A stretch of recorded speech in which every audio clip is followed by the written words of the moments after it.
The courtroom smelled like dust and old wood. That smell clings to you after hours of sitting through other people's pain. But that day, it was mine they were dissecting, my name on the docket, my life in their hands. And she was right there in the front row. Her name was Lauren Pierce.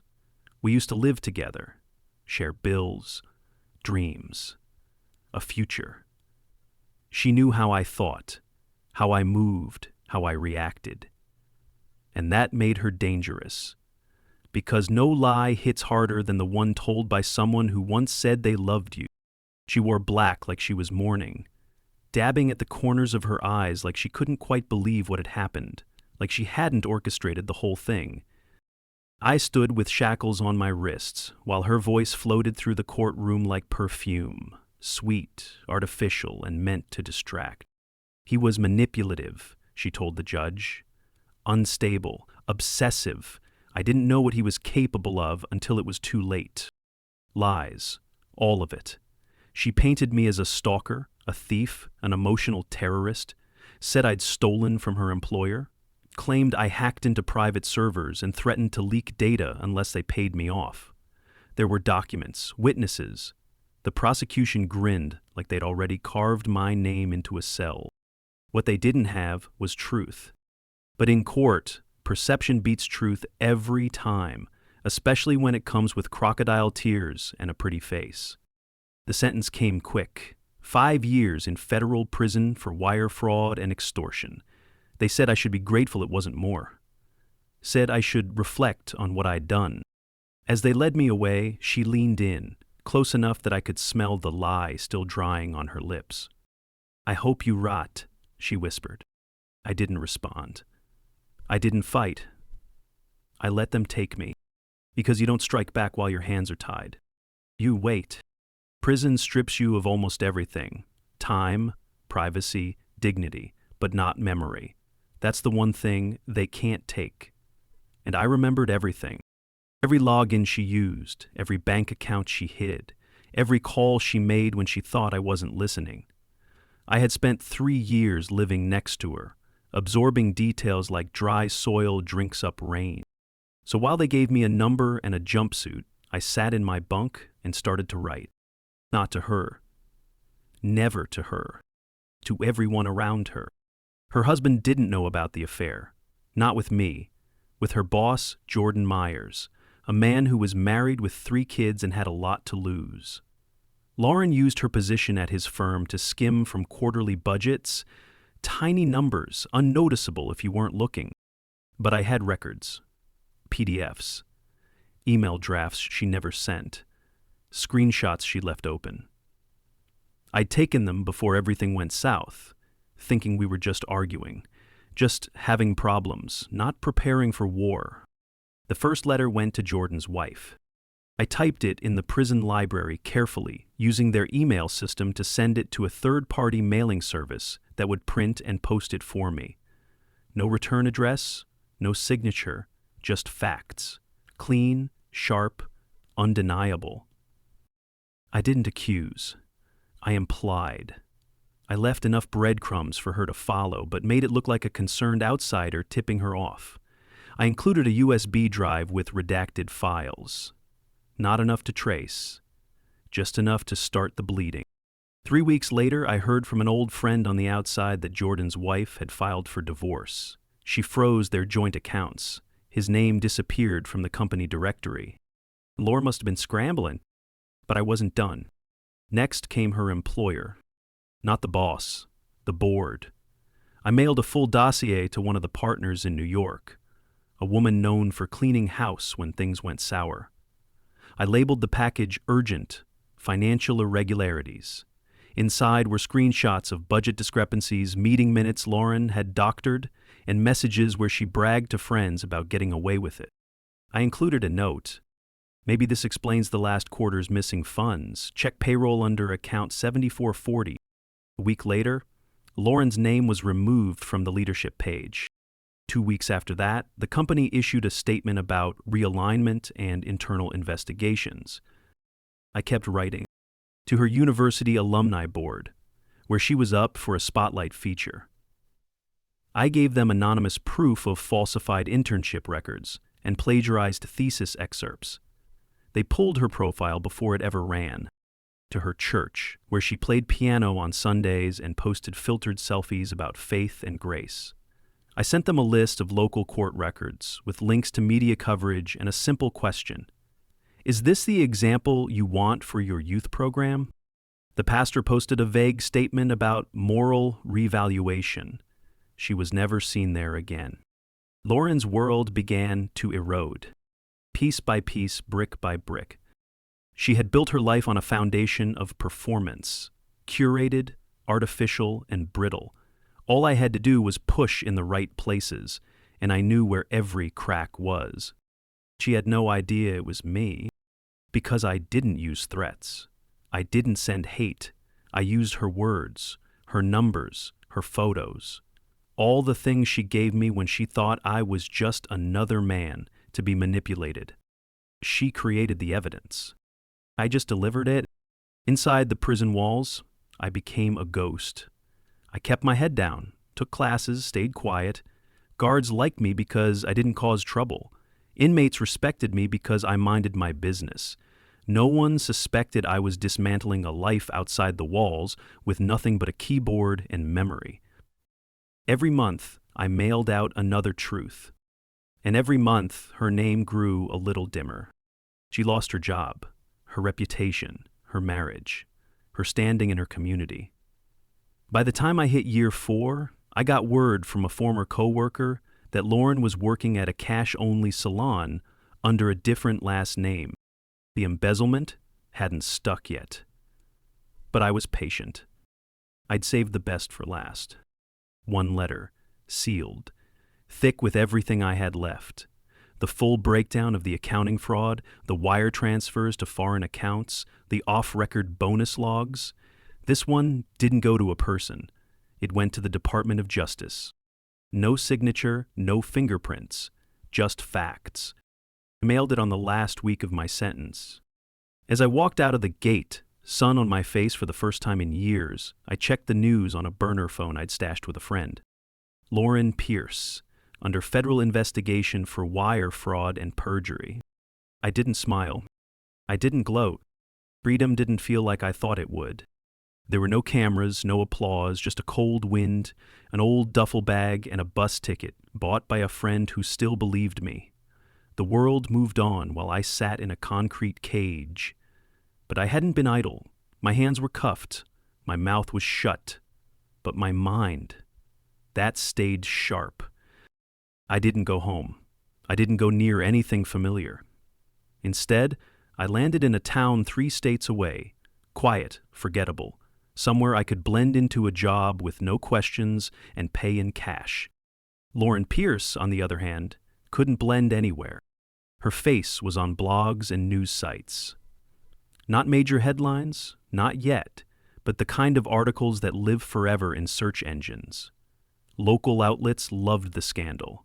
Former executive under federal scrutiny. Anonymous whistleblower alleges massive internal theft and perjury during previous trial. They didn't name me. They couldn't. But she knew. It was in her eyes. I saw it when a photo surfaced of her outside the courthouse, lips tight, sunglasses on, hair pulled back like she could hide her shame with sharp lines. She looked smaller, like a balloon that had been deflating for months. Still, she hadn't cracked, not completely. So I gave one final push. He had kept the original call logs, dozens of them, recordings of her planning how to shape the narrative before my arrest. She never said lie, she was too careful, but she danced around it, said things like, frame it right, no need to mention that, and he won't be in a position to argue. The kind of language that means everything when you're being judged by a jury. The tapes had been useless during my trial. I'd brought them to my lawyer, but they weren't admissible.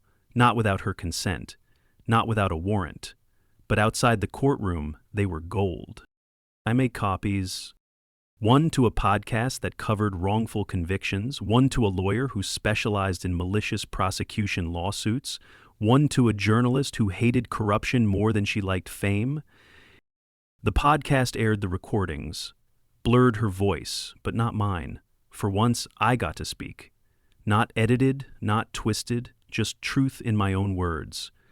They played the tape where she whispered about the good optics of playing the victim. They broke it down line by line.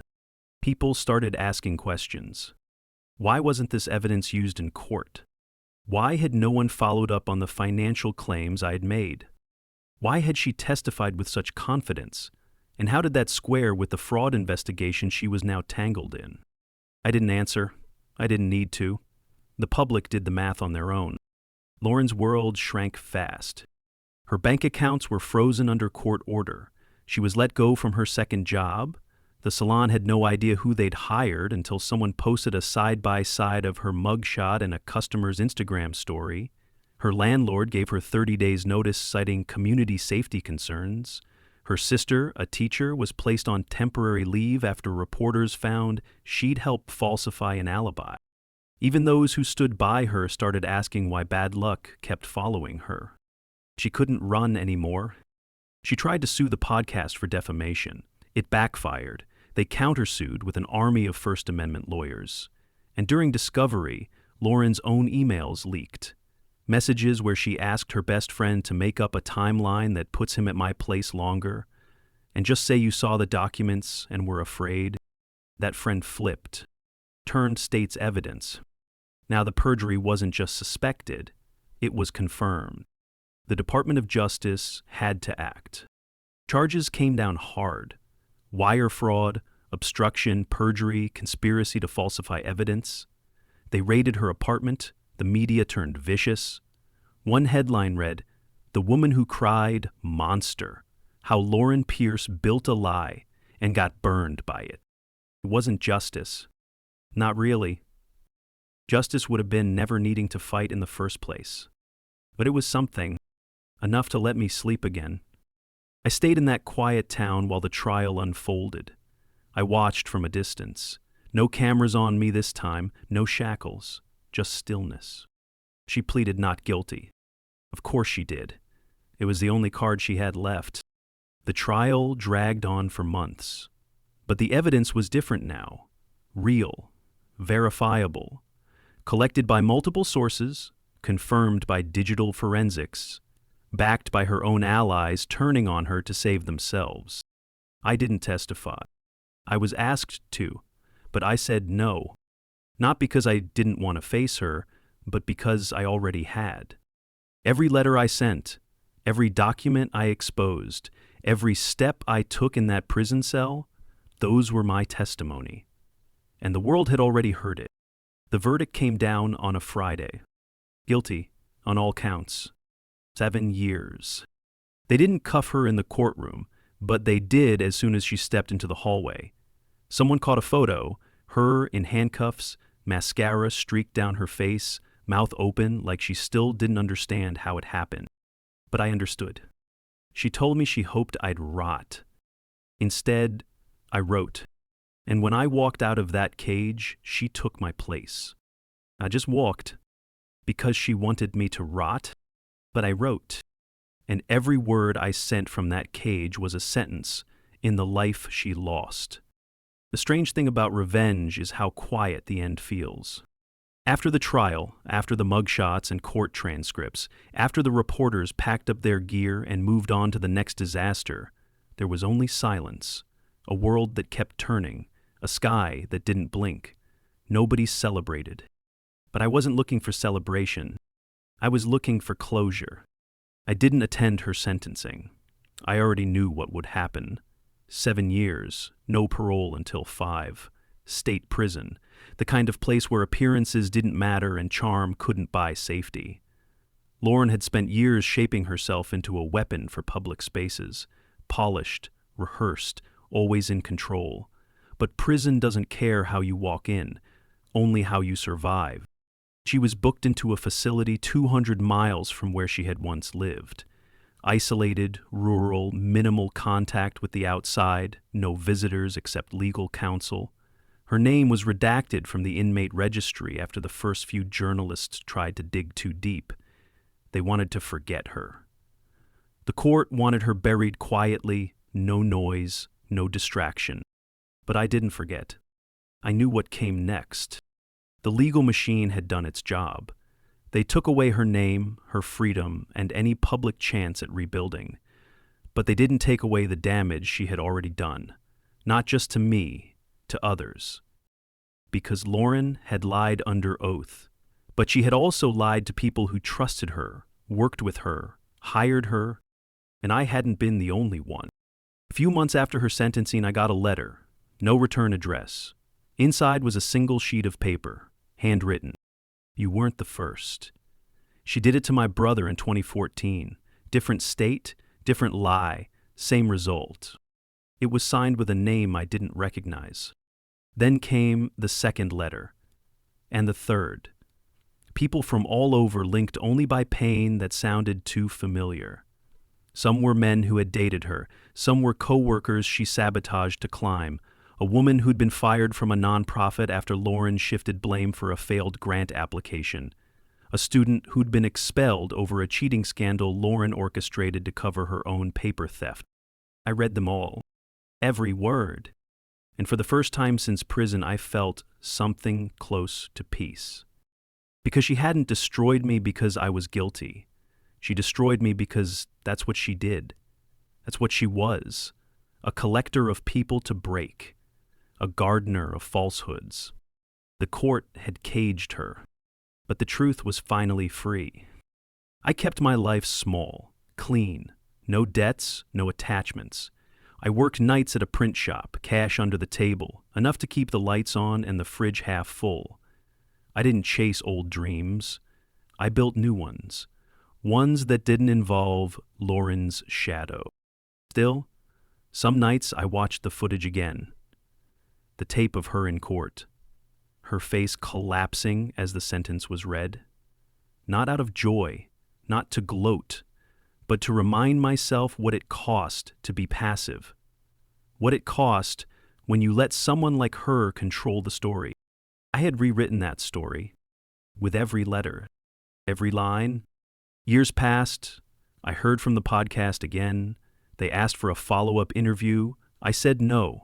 I didn't want to become a headline. I wasn't a cause. I was a man who had survived being hunted. But they aired an episode anyway, this time about the other letters, the other victims. It wasn't about me, it was about her. The pattern, the damage, the trail of hollow lives she left behind. And suddenly, Lauren's legacy became what she feared most. Not fame, not sympathy, but exposure. She wasn't remembered as a woman who escaped a predator. She was remembered as the predator who built careers out of false victimhood. Her name became a reference in legal seminars about wrongful convictions and perjury. Law schools studied her case. Internal audit teams used it as a red flag benchmark. They were rewriting the system, slowly, painfully, with her as the cautionary tale. She lost her ability to pretend. And I found my way back into the light. I started helping people write appeals, quietly, behind the scenes. I wasn't a lawyer, but I knew how to tell a story. I knew how to see lies for what they were. Word spread. Inmates wrote to me. Families sent me transcripts. I didn't fix everything, but I gave them a chance. Her voice, the kind I never had when I needed it. Lauren still sat in her cell, time grinding away at the edges of whatever story she used to tell herself. I never reached out, never wrote her directly. That wasn't the point. She had said she hoped I'd rot, and instead I'd grown. Brick by brick, I'd rebuilt myself from the ash she left behind.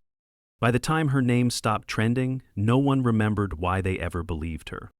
5 years had passed since the guards led me out of the courtroom in chains.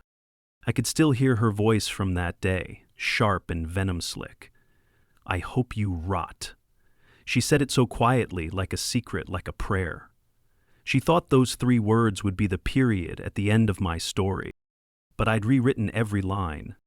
Lauren Pierce was now inmate 1,372,204. The state had taken her name the way she once tried to erase mine. I read somewhere that she spent most of her time in segregation. Not for fighting, for refusing to speak. No cellmates, no visitors. She barely even wrote letters anymore.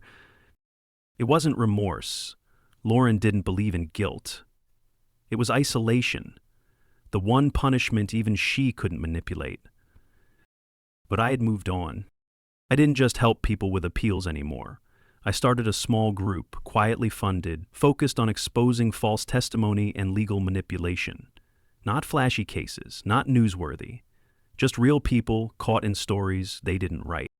The first case we cracked involved a woman accused of insider trading by her own sister. It mirrored mine too closely. Whispers instead of proof. Smiles that hid knives. I helped her lawyer draft the letter that turned the tide, a carefully worded reconstruction that pointed to the sister's motive and timeline discrepancies. Charges dropped. Life salvaged. We called ourselves Echo, because every lie leaves one. I kept my name out of it. I wasn't the face. I didn't need to be. I had already said what I needed to. Lauren's appeals started around her third year. Her lawyers were young, desperate, pulled from nonprofit lists that specialized in wrongful conviction support. The irony was sharp, the predator now wearing prey's clothing, begging for the sympathy she once weaponized. They tried to argue coercion, psychological instability, that she'd been manipulated into committing perjury and fraud. But the evidence didn't bend. Her voice didn't crack. Her story stayed too clean while everything around it crumbled. Appeals denied. Time kept ticking. One day, a letter arrived from me. No return address, but the handwriting was familiar. She still knew how to make her letters look elegant, even on state-issued paper. Inside just one sentence. I never thought you'd win. I read it once, then burned it. Because winning wasn't the point. Surviving her was. In her final year before parole eligibility, a scandal broke out at her facility. A guard had been running a black market operation. Contraband, pay-for-protection schemes. Lauren was tied to it, not directly, but enough to raise flags. Parole was pushed. Her name dropped from early release review. She wouldn't be getting out anytime soon. And even if she did, there was nothing waiting. Her old friends didn't answer calls. Her husband had long since remarried. The companies she used to charm wouldn't return emails. Google her name, and the first 10 results told the same story, the woman who cried wolf and found herself surrounded by teeth. I walked past a bookstore one evening and saw a memoir in the window. False Light, The Anatomy of a Lie. I opened it.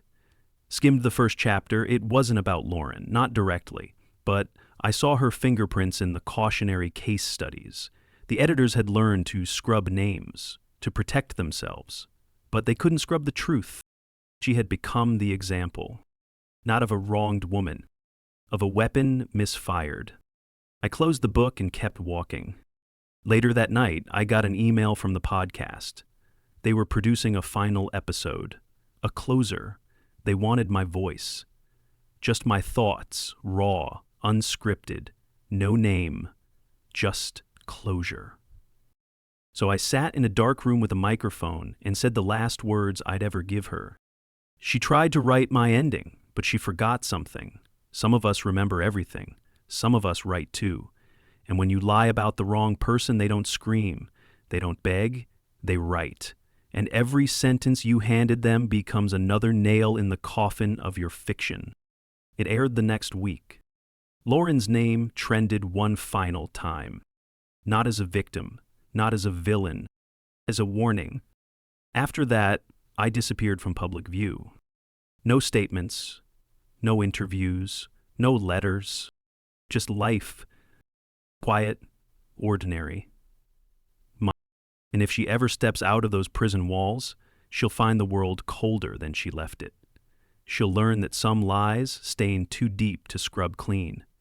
She'll realize that a whisper in a courtroom can echo for years. She'll walk free and know I already had. She hoped I'd rot. But I wrote, and when I finally closed the last chapter, there was nothing left of the life she'd stolen, only ash.